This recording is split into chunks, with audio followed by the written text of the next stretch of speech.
NATO allies in airstrikes against Serbian forces responsible for the brutality in Kosovo.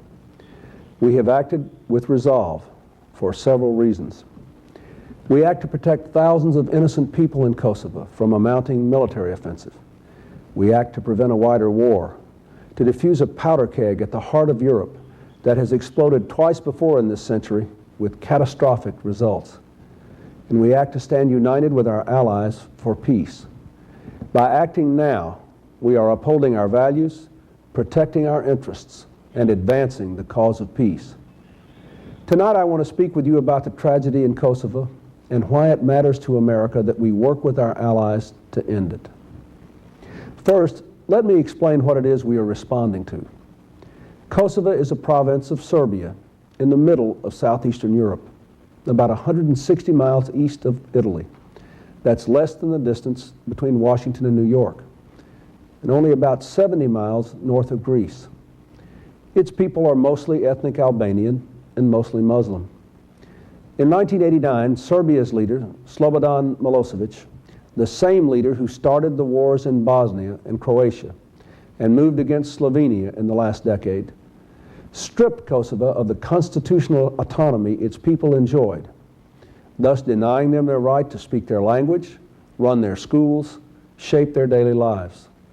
For years, Kosovars struggled peacefully to get their rights back. When President Milosevic sent his troops and police to crush them, the struggle grew violent. Last fall, our diplomacy, backed by the threat of force from our NATO alliance, stopped the fighting for a while and rescued tens of thousands of people from freezing and starvation in the hills where they had fled to save their lives.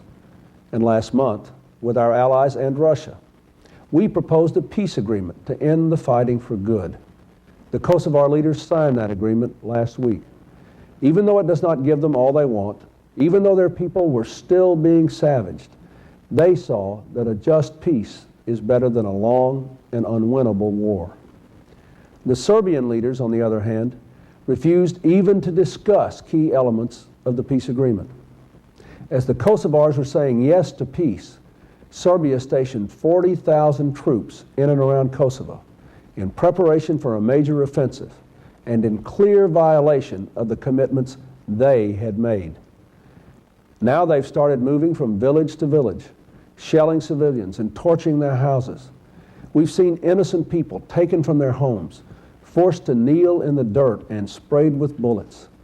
Kosovar men dragged from their families, fathers and sons together, lined up and shot in cold blood. This is not war in the traditional sense. It is an attack by tanks and artillery on a largely defenseless people whose leaders already have agreed to peace.